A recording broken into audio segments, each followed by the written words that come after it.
السلام عليكم ورحمة الله تعالى وبركاته. مرحبا بكم في الفرد التجريبي رقم 2 خاص بالفرد الأول.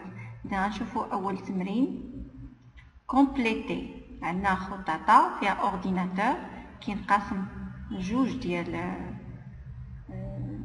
الأجزاء لونيتي سنترال et les périphériques. D'accord. L'unité centrale le microprocesseur ou la mémoire centrale. Donc, le microprocesseur fait l'unité arithmétique et logique ou l'unité de commande.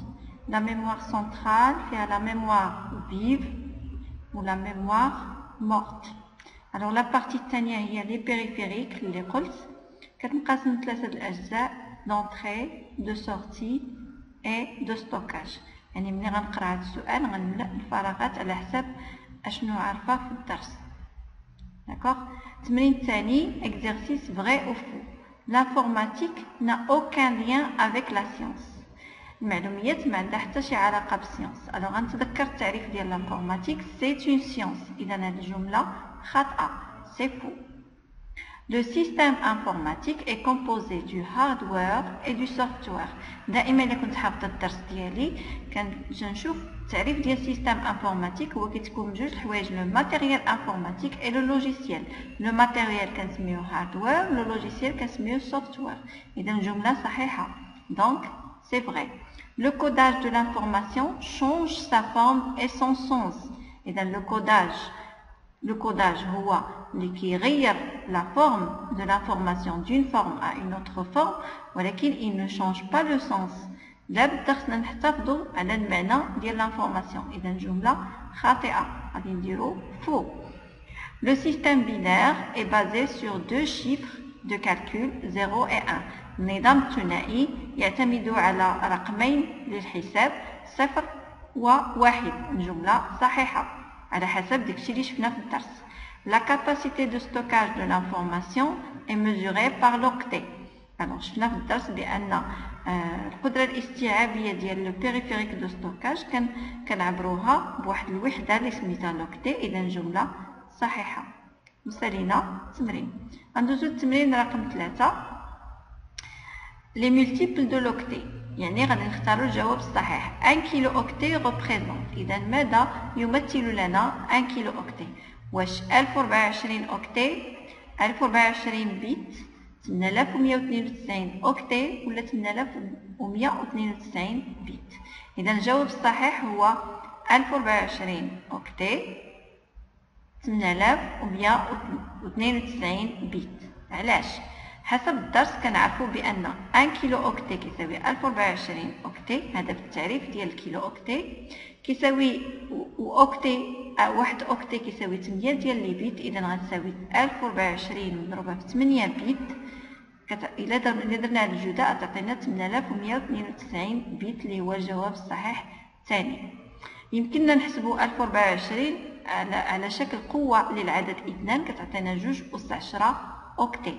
يعني لا عطاونا جواب فيه 2 أس 10 اوكتي الجواب صحيح. ولا 8 كنعرفوا بان 8 هي 2 أس 3، 2 أس 10 مضروبه ب 2 أس 3 بيت هي 2 أس 13 بيت. اذا 2 أس 13 بيت حتى هي جواب صحيح. السؤال الثاني في التمرين 1 جيجا اوكتي ريبريزونت. الوغ شنو هو جيجا اوكتي؟ واش هو 1024 ميجا اوكتي، 2 أس 20 كيلو اوكتي، 1024 كيلو اوكتي، 1024 تيرا اوكتي؟ بعد 1024 كيلو اوكتي جواب غير صحيح، لان عندنا هو 1024 كيلو اوكتي هي ميجا اوكتي ماشي جيجا اوكتي.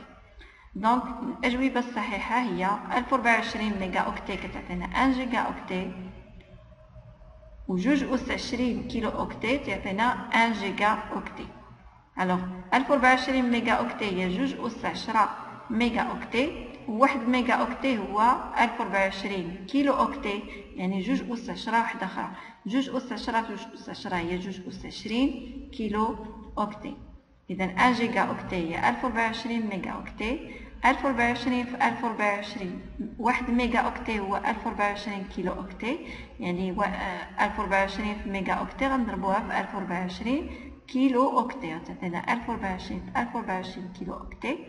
إلا كتبنا 1024 على شكل 2.10 ميجا أوكتي تعطينا 2.10 كيلو أوكتي هي 2.20 كيلو أوكتي.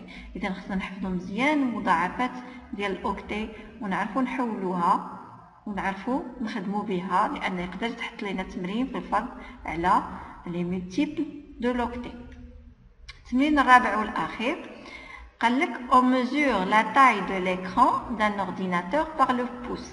alors الحجم ديال الشاشة أو l'écran اللي كنشوفو فيها دابا كنعبروه بواحد الوحدة سميتها لو بوس.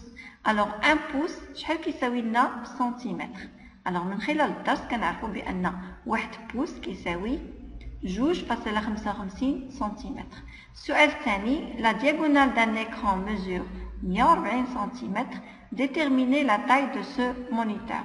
إذا باش نحددو la taille du moniteur عندنا الطول ديال la diagonale يعني ديال القطر.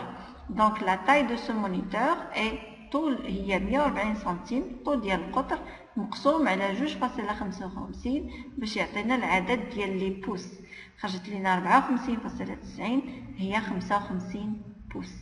إذا هذا مثال ديال الفروض التجريبية للفرض الأول بالنسبة للدورة الأولى. نتمنى أنكم تكونوا استفدتوا منه، وشكرا لأنكم تبعتوا معايا لآخر الفيديو، وإلى اللقاء إن شاء الله.